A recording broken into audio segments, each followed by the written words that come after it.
Welcome back to my channel, True Crime with Jess Rose. Thank you so much for joining me this evening. I'm here every Tuesday and Thursday at 8 p.m. Tuesdays are my request evening. Thursdays are stories I like to bring to you. It'd be lovely if you could join us on the live. Or you could join my Patreon, patreon.com/JessRose5472. Okay, so I'm going to start this story. I will give you a little warning before I start. It is an absolutely horrific case, so don't say you haven't been warned. So here we go. The Harrowing Dunbar village gang attack. Okay, right now, before I start,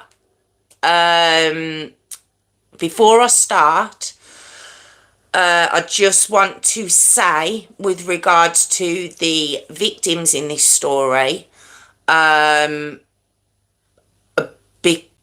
don't have their names. Basically, they have remained anonymous. I have the lady's first name. That's it. That's all I have with regards to this story, and her age. Okay, and when I tell you the story, you're going to understand exactly why she's remained anonymous. Okay, so this story is based in West Palm Beach, Florida. It's a United States story. Okay, now West Palm Beach, it has a place called Dunbar Village. Okay, it's a housing project, public housing community. Majority single mums with their kids live there. Okay, doesn't look a very nice place, I'm going to be honest. And this is where we find ourselves for this story. Okay, now we have a 35-year-old Haitian woman called Marie. All right, now Marie moved to the US from Haiti a couple of years before I'm going to begin this story. And she moved there for a better life for her and her son. Okay, she just wanted him to have better opportunities for his future, etc. So that's why she moved to America, and this was supposed to be a great start for her and her boy. All right. So where we're going to begin this story is June the 18th, 2007. So I believe she possibly moved to the US about 2005. Okay. Now, like I say, 18th of June 2007, it's around 9:30 at night, so it started to get dark. Okay. And Marie receives a knock on her door. Just random knock on her door. And when she opens the door, there's a young man there. Now, this young man, we now know his name is Tommy Poindexter, and he's 18 years old. Okay. So when she opens the door and Tommy stood there, she's like, what? He says, oh, your car's got 2 flat tires. She's like, oh, okay. So she comes out to have a look at her truck. It's actually a truck. She comes out to go and have a look at her truck. But there's no flat. All her tyres are fine. They're all okay. She's sort of a bit confused, and she looks at him. She says, I thought you said my tyres were flat. And he's like, oh, I'm sorry. I thought they were, ma'am. Actually calls her ma'am. Okay. So she's like, right, okay. So as she walks back to her property,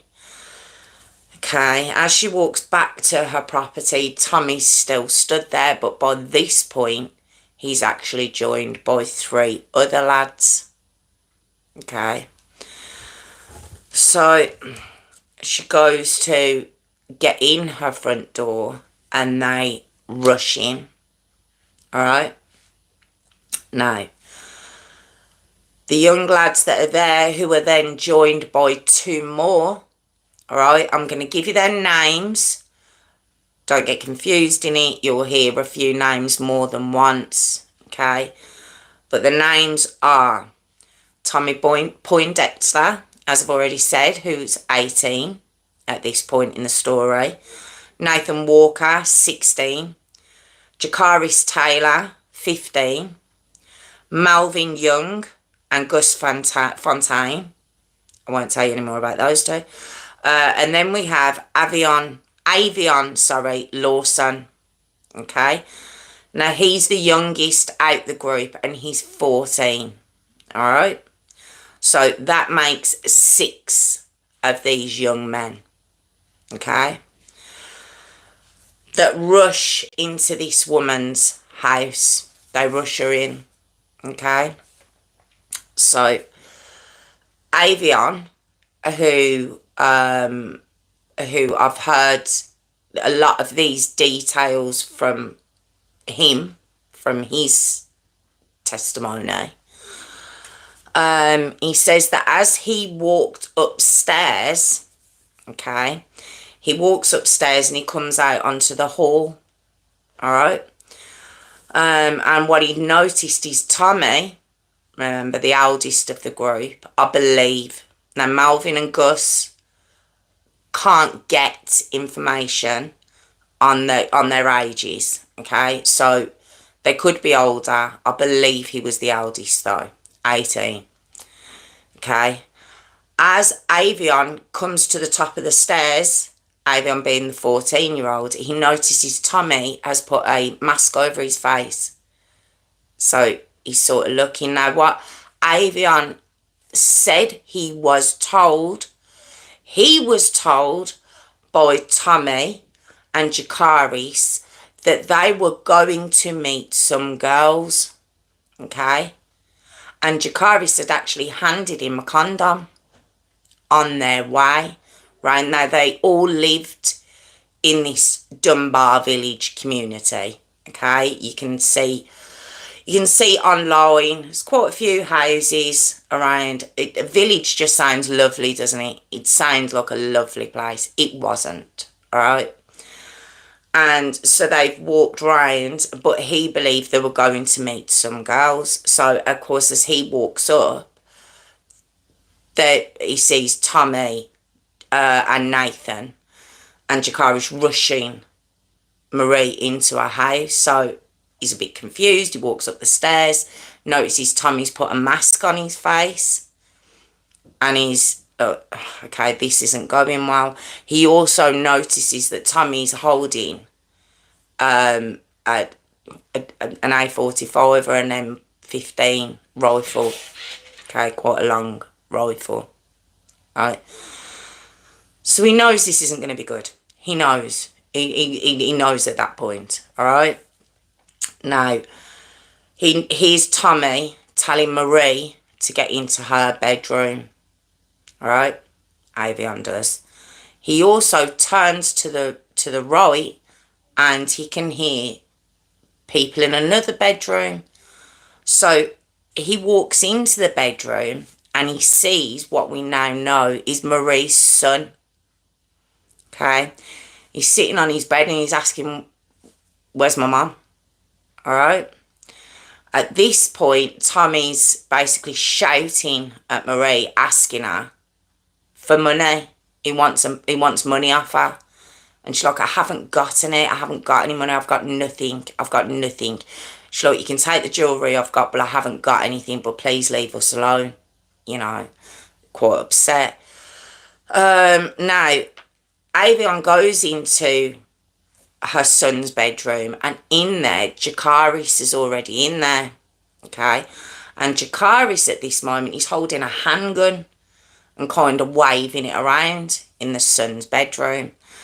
Now, apparently, the son was calm at the beginning, but he begins to get quite upset. So Avion says then he covers his face, but with his own top. He didn't have a mask, but he does cover his own face then. He believes that there's some sort of robbery now going on.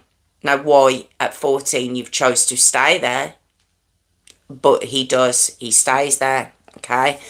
Now, at this point, Marie's son starts to begin to shout, okay? So Tommy shouts into Jakaris and tells him, make him shut up. So Jakaris begins to hit Marie's son, begins to beat him to keep him quiet, okay? So Marie's son at this point is now begging them not to kill him because he's being beaten. He knows this has now become a home invasion. They've got guns and he's been beaten. He's begging them not to kill him. Okay. Avion, seeing this is going on with her son, walks back out of the bedroom that her son's in and comes back into the hall. Alright?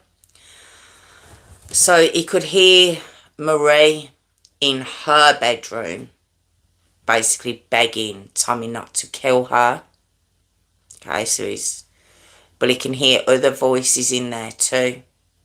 And at this point we have Gus Fontaine, as I've said, and Malvin Young. And they are in the bedroom with Marie. Okay.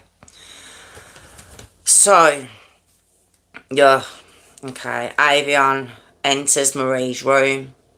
Alright. Okay, that's warning. It's the only one you get in. Where he sees Tommy raping Marie on her bed.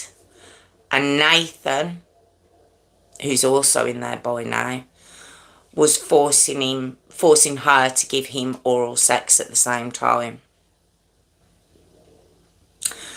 Then, when Tommy's finished, Malvin rapes her, while Gus forces her to give him oral sex. Then when Malvin's finished, Jakaris forces her to give him oral sex, while Avion, the 14-year-old that I've been telling you the point of view from, he begins to rape her. Okay. Then Tommy rapes her again. And there was up to 10 separate people that came into Marie's home that evening, who came and went and who raped her, including the 6 that I've named. Some of them twice, some of them 3 times. Okay. They raped her anally, vaginally and orally for hours. Hours this went on for. Okay. And they were laughing the whole time. It was a night of kicks for them. They found it really funny. They thought this was good fun. They thought this was a night out for themselves. While this woman's begging for her life and she can hear her son in the other room also begging for his life. All the while she's obviously she's begging them to stop. And instead of stopping, Tommy then decides to rape her with the rifle that I described to you earlier. She said that she felt like on many occasions during those hours she felt like she was going to pass out. She kept telling them how much pain she was in. That just made them laugh more. Her son, like I say, was in the bedroom, very upset about his mum. So Tommy sent Jakaris back in there to beat him up, where he split his head open with a clock that was on the wall. Obviously, he's been held at gunpoint himself. There's nothing he can do to help his mum. Then they order her into the bathroom, okay, with the sheets that they'd been raping her on. And they order her into the bathroom, okay. They make her get into the bath so they can clean her. All right? But at this point, her son, her 12-year-old son, he was 12 years old, he's brought out of his bedroom at this point, and he's brought into the bathroom. Okay? And they order him to strip and order him to get into the bath with his mum. Then Tommy, the leader of all this, he then forces Marie to give her own son oral sex while he was crying and begging them not to make her do it. He was begging them, he said, please don't, please don't. Don't want this to happen. They were laughing. They found it really funny. But they weren't happy at that. Now don't forget, Marie and her son have got guns to their heads. He wants to ramp it up a notch. And then he wants Marie's son to have sex with her. And they force him on top of his mum. And Marie said that, of course, he was begging, saying he didn't want to. They were hitting him at that time, beating him to do it. And she said, look, I don't care if they kill me, but I don't want them to kill you. Just do it. Please just do it. Oh, God. Tommy all this time was screaming at her son to shut up. The gang at this point were throwing light bulbs into the bath with them and smashing them around them. They split the son's head open again. Remember, they'd already split his head open once with the clock in his room. They then split his head open with a plate that one of them had found. Jakaris was recording all of this on his phone. That's how proud they were of it. They were recording it while they were all laughing, having a great time. They then started wanting to clean Marie. Clean her. The bath obviously wasn't enough. So they then began to pour bleach over her and her son. They then inserted a bar of soap into her, plus a hair trimmer. I don't know. There was then a bookshelf that was thrown on the two of them. They're still in the bath, covered in bleach, in agony. I throw a bookshelf onto them, and then Tommy jumps on the bookshelf while it's on top of them. And then Tommy comes up with the idea that he wants to burn them alive. He wants to kill them. And he wants to burn them alive in that bath. So he begins looking around for a lighter, and then he sends Jakaris to go downstairs and look for a lighter while he's hitting Marie, telling her, where's a lighter? He's actually asking her for a lighter so they can burn them.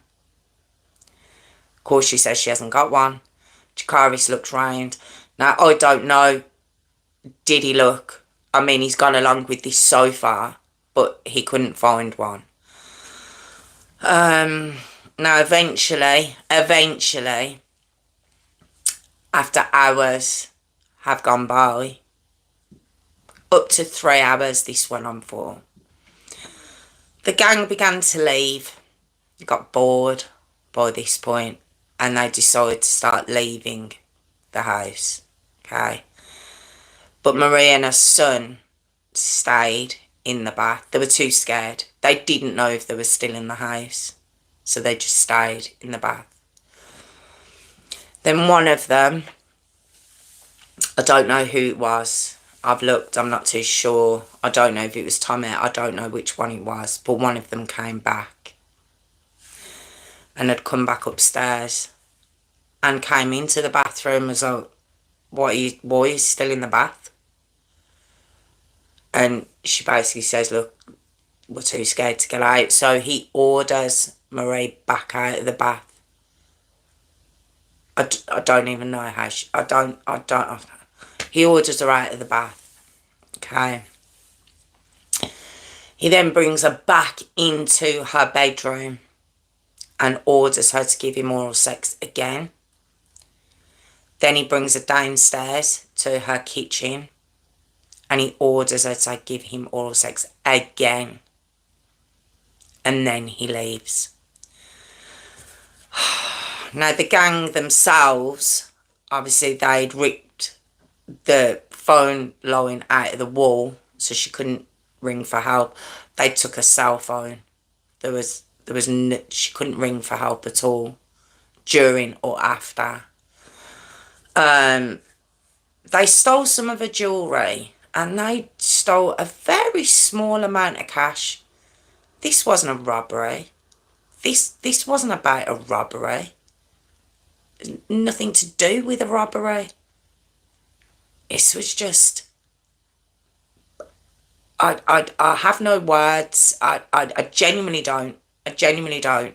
And normally I can come up with some sort of description of the perpetrators in any of the stories I do. I have no words for these. They're not even human. I don't know what to call them. Marie and her son, at this point, son can't see. He's had so many chemicals poured over him. He can't see properly and she can't walk. They can't phone for an ambulance and they are petrified that these are going to come back. They also threaten that if they went to the police, they'd blow their house up with them in it. So they were terrified. But eventually her son convinced her that they needed to go to the hospital. Let me remind you, this lad's 12 years old. And he convinces her they need to go to the hospital. Now, he looks out the door to make sure that they've gone. And they walk to the hospital. It's called the Good Samaritan Hospital and it was a mile away and they walked the whole way. With her kind of showing him where to go because he can't see. He's got blood dripping down into his eyes plus the chemicals.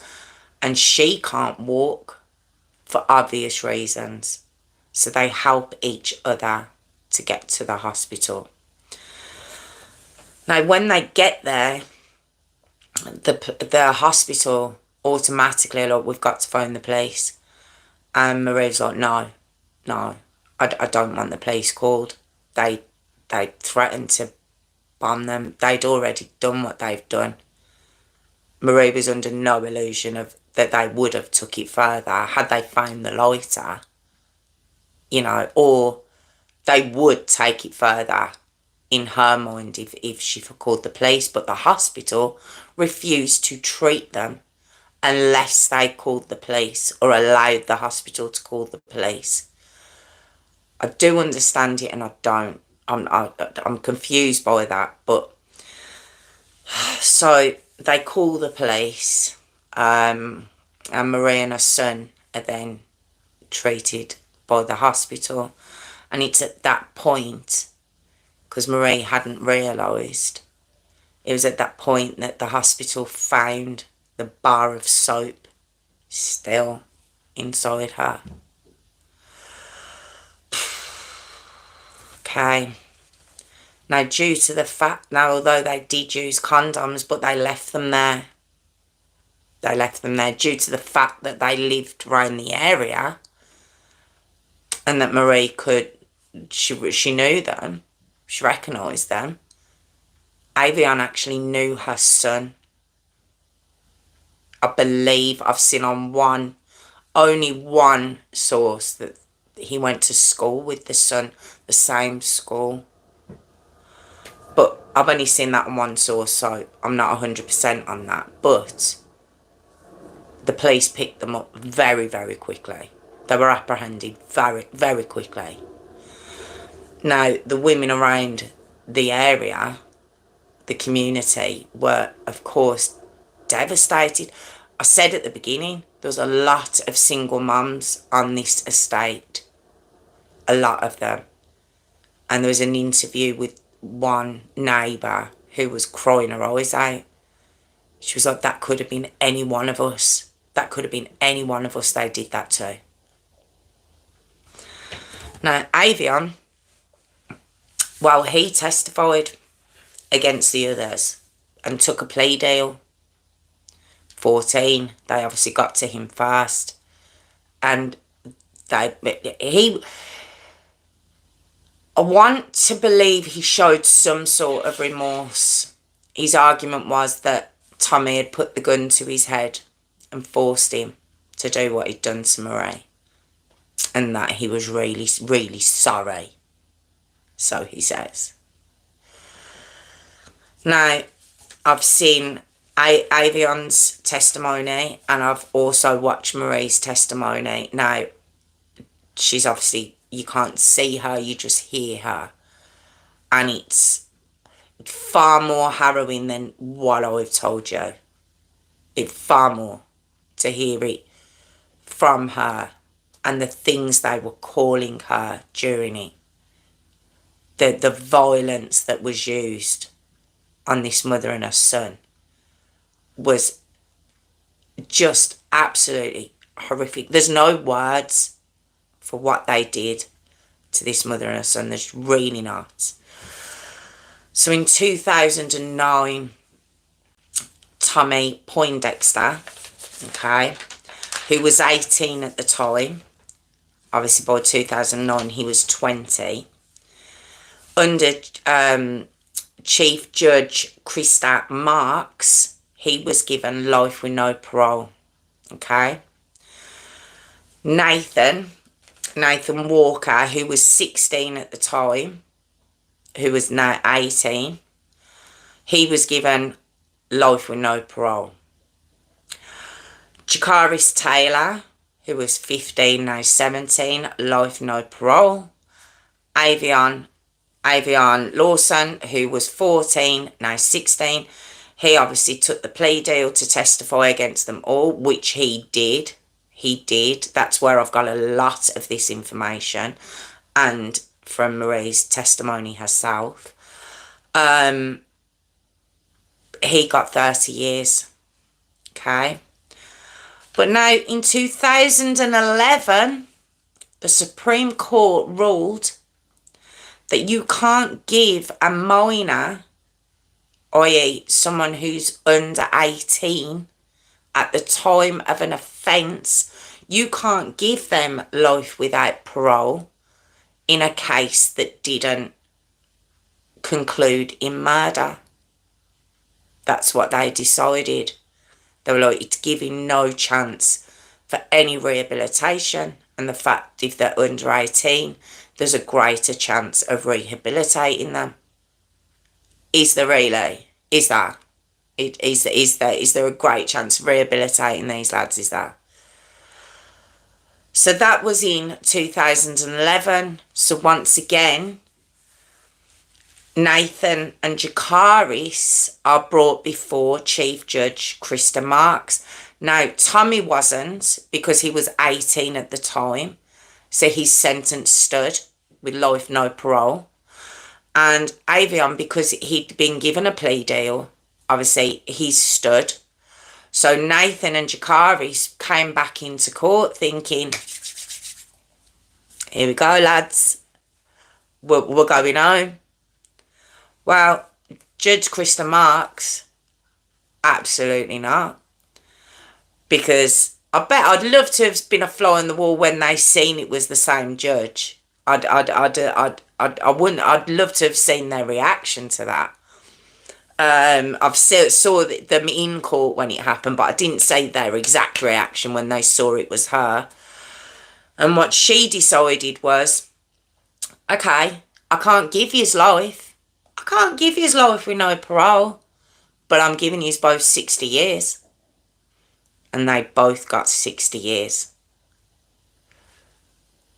They'll be, where are we? They will be 76 and 77 if they get out.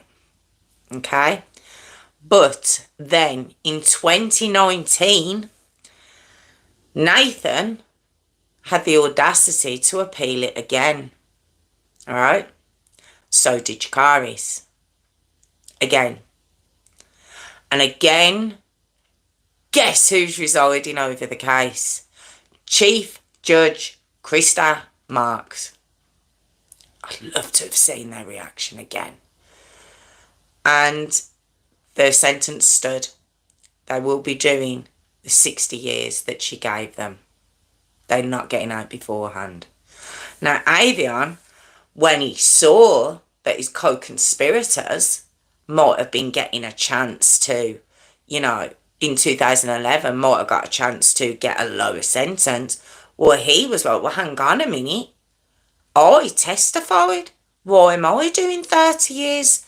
So he'd done an interview. Okay. Like I say, this is in 2011. Sorry, the interview's actually 2011, sorry. So he's 18 at this point. It's 4 years later, okay? And in this, he actually says the words, I'm a victim too. He's 18 at this point. You would think there'd be, now if he'd have said that at 14, you couldn't excuse it, but you could, mentally. You're not a victim, but you could excuse the immaturity. He's now 18. I'm a victim too. His story had changed slightly. You know, it was very much, he didn't know what he was getting into when he was forced into doing it, and he's so remorseful, and he wants to see Marie so he can apologise. Oh my God. He says that that night when he'd left Marie's home, he ran all the way home and he cried himself to sleep. Didn't phone the police though, did he? He even admits in the interview that had his DNA not been found at Marie's property, he would never have handed himself in. And he would never have gave up anyone else either. He admits it. That's not remorse. That's that feeling bad. I think that the journalist or the interviewer says, you feel bad for the consequences. You don't feel bad for your actions. Okay. With regards to Marie, she now has to permanently wear glasses. She can hardly see at all because of the bleach in her eyes from that night. She has cancer cells that she keeps on having to have removed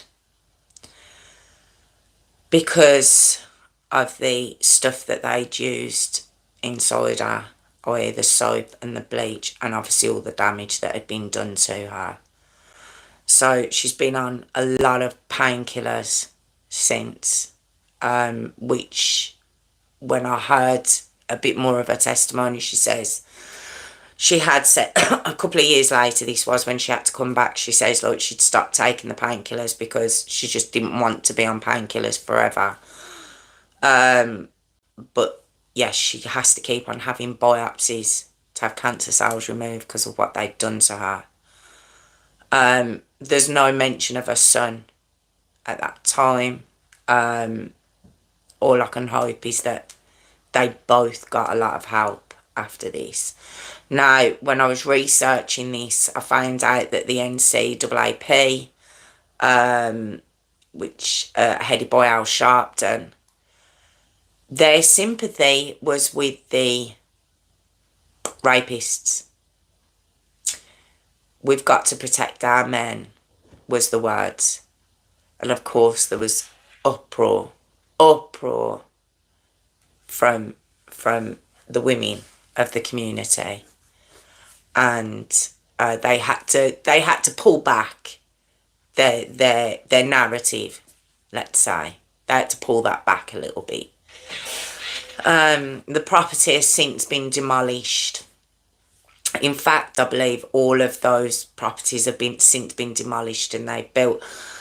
The last I read, they were building like a elderly estate, like an old people's estate, and for army veterans. Okay, and you might wonder, hang on a minute, there was so many names. I said 6 names, and there was up to 10 men that Marie claimed had come in and out of the bedroom that night. So why was only 4 charged and sentenced?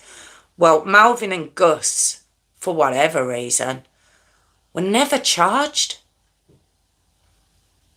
Look, Avion in his testimony, their name gets brought up quite a lot. They were there for the whole thing. I don't know why they weren't charged. I've looked everywhere. All it says, police didn't charge anyone else. Police didn't charge anyone else. Didn't charge. No one else was charged. So I don't know whether they just wanted to get the ringleaders and they managed to get Avion to testify against the 3. I don't know. Why they didn't go after the others, why they're walking around free, I don't know. And I haven't been able to find a sufficient reason as to why. It just says they weren't charged. And I can't tell you why. But yeah. Just absolutely awful, awful story. And to watch that Avion basically looking. He's a very young looking lad. And if you didn't know his crime, much like the story I did the other day, with your man crying in the court, crying his eyes out after killing little Austin Smith, you know, Dylan Schumacher. If you just looked and you didn't know the crime, you'd be like, oh. Because again, these aren't mature looking boys. Tommy Poindexter just looks the epitome of evil, I will say. But he does look very young. So if you didn't know, you'd be like, oh, 30 years, my God. And then you hear what he took part in, and it's a shock. You know, how are people like this walking around amongst society? It's just crazy to me. So all I can hope is that Marie and her son get and have gotten the help to get them through. I mean, I don't even know how you function in life after that. I hope they do. I hope they go on, a son, I hope they go on to live, you know, a amazing life. But yeah, that was the Harrowing Dunbar village gang attack. Oh God, are we all okay? Oh. Thank you so much for joining me. Thank you. I'm here every Tuesday and Thursday at 8 p.m. Tuesdays are my request evenings. Thursdays are stories I like to bring to you that you might not have heard of. If you'd like to join my Patreon, it's patreon.com/JessRose5472.